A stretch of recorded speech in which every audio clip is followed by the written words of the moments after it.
नमस्ते, आप सभी को स्वागत है आपके अपने चैनल में। दोस्तों, आज मैं आपके लिए एक ऐसी कहानी लेकर आई हूँ जो हमें सिखाती है कि वक्त कितना भी बेरहम क्यों ना हो जाए, अगर किस्मत में मिलना लिखा है तो रास्ते खुद व खुद बन जाते हैं। किस्मत का अनोखा मोड़ विजय ने कभी सपने में भी नहीं सोचा था उसकी चिड़ियों से इस मोड़ पर लाकर खड़ा कर देगी। एक समय था जब वो सरकारी नौकरी करता था, पर आज हालात ऐसे थे कि फटे पुराने कपड़े में वो एक ड्राइवर की नौकरी तलाश रहा था। लेकिन तकदीर का सबसे बड़ा खेल तो अभी बाकी है। विजय को जिस बंगले में काम मिला वहाँ का मालकिन कोई और नहीं बल्कि उसकी वही पत्नी सुमन थी, जो सालों पहले उससे बिछड़ गई थी और आज वो उस पूरे जिले की कलेक्टर बन चुकी है। जब दरवाजे पर खड़े विजय की नज़र पहली बार अपने मालकिन पर पड़ी तो उसकी आंखें की फटी रह गई। वो एकदम सुन्न हो गया, जैसे उसकी दुनिया वही थम गई हो। उसे समझ ही नहीं आया ये हकीकत है या कोई सपना। विजय की जिंदगी हमेशा मुश्किलों से भरी रही। उसने बस एक छोटा सा प्यारा सा परिवार और एक खुशहाल घर चाहा था, पर वक्त उसे सड़क पर ले आया। कुछ साल पहले उसकी पत्नी सुमन अचानक उससे दूर हो गई थी। विजय ने उसे दर दर ढूंढा पर वो कहीं नहीं मिली। गरीबी और मजबूरी ने विजय को तोड़ दिया था और अब वो बड़े अफसरों के घर में ड्राइवरी करने को मजबूर था। इसी दौरान उसे जिले की कलेक्टर साहिबा के घर पर ड्राइवर की नौकरी मिली। उसे बताया गया उसे बहुत ईमानदारी से काम करना होगा। विजय को बस 2 वक्त की रोटी की फिक्र थी। उसे क्या पता था यह नौकरी उसकी जिंदगी का सबसे बड़ा मोड़ साबित होगी। जब उसने पहली बार उस बंगले में कदम रखा तो उसे एक अजीब सी खुशबू और पहचान का एहसास हुआ। वहाँ की आवाज़ें उसे अपनी सी लगी, पर उसने इसे मन का वहम समझकर झटक दिया। एक जानी पहचानी आवाज़। कुछ दिन बीत गए। कलेक्टर साहिबा अपने कामों में बहुत व्यस्त रहती थी। विजय उन्हें दफ्तर और कहीं दौरे होते तो ले जाते, पर एक बात उसे चैन लेने नहीं दे रही थी। मैडम की आवाज़। जब भी वो उन्हें बात करते सुनता उसे लगता कि ये आवाज़ तो उसके दिल की बहुत करीब है।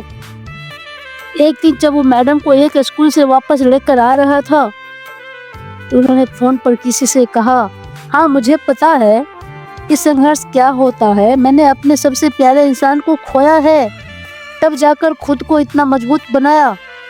ये शब्द सुनकर विजय का दिल जोर से धड़कने लगा। उसे लगा जैसे दर्द उसका अपना है। उसने हिम्मत करके आईने में गौर से देखा तो उसे वही आत्मविश्वास से भरी महिला ने अपनी सुमन की झलक दिखाई दी। पर उसने सोचा, क्या यह मुमकिन है? अगर ये सुमन है तो क्या उसने मुझे पहचाना क्यों नहीं? अगर वो सुमन है तो अभी तक मुझे वो पहचाना क्यों नहीं? एक शाम बंगले के अंदर से एक बुजुर्ग महिला की आवाज आई, सुमन बिटिया खाना खा लो। यह सुनते ही विजय के पैर कांपने लगे। उसे यकीन हो गया ये उसकी वही सुमन है। अगले दिन उसने दफ्तर के स्टाफ से मैडम के बारे में पूछा। पता चला उनके पति सालों पहले लापता हो गए थे। इसके बाद उन्होंने कड़ी मेहनत की और इस मुकाम तक पहुंची। विजय की आंखों में आंसू आ गए। उसे यकीन हो गया वो ड्राइवर नहीं बल्कि अपनी पत्नी के पास ही है। पर क्या सुमन उसे अपना पाएगी? क्या वक्त की जुर्जू ने रिश्ते को खत्म कर दिया? फिर से क्या मिलन हो पाएगा? एक दिन गांव के दौरे पर जाते समय विजय ने हिम्मत जुटाई और पूछा, मैडम क्या बिछड़े हुए लोग सालों बाद फिर से वही रिश्ता बना सकते हैं? सुमन चौंक गई। उसने धीमी से कहा, वक्त बदलता है पर दिल के जज्बात कभी नहीं मरते। विजय ने गहरी सांस ली और कहा, सुमन मैं तुम्हारा विजय हूँ। ये सुनते ही सुमन के हाथ से पानी की बोतल गिर गई। उसने तुरंत गाड़ी रुकवाई। दोनों की नजरें मिली। सालों का दर्द और आंसू एक साथ बह निकले। सुमन को यकीन नहीं हो रहा था जिसे वो मृत समझ चुकी थी उसके सामने खड़ा है। विजय ने बताया कि कैसे एक हादसे ने उसकी याददाश्त चली गई थी और जब याद आई तो बहुत देर हो चुकी थी। सुमन की आंखों में भी आंसू थे। उसको गले नहीं लगाया पर उसकी आंखों में वही पुराना प्यार था।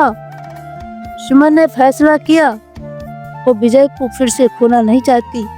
उसने विजय से कहा, विजय मैं आज एक कलेक्टर हूँ पर मेरा दिल आज भी वही है, मैं तुम्हें फिर से अपनाना चाहती हूँ। उसने विजय को अपने कलेक्टर ऑफिस में एक सम्मानित पद देने का फैसला किया ताकि वो स्वाभिमान से जी सके।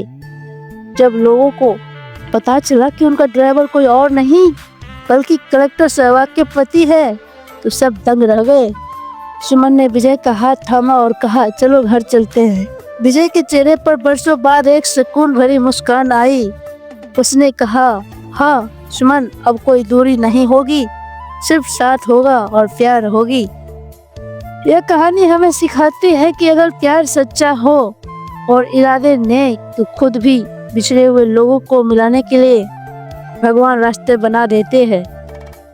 वैसे कैसे लगी आप लोगों को विजय और सुमन की ये कहानी, मुझे कमेंट में ज़रूर बताइएगा। अगर आप लोगों को ये कहानी अच्छी लगी हो तो वीडियो को लाइक और चैनल को सब्सक्राइब करना ना भूलें। तो मिलते हैं एक और दिल छू लेने वाली कहानी के साथ। तब तक आप लोग खुश रहे, मस्त रहे। जय हिंद।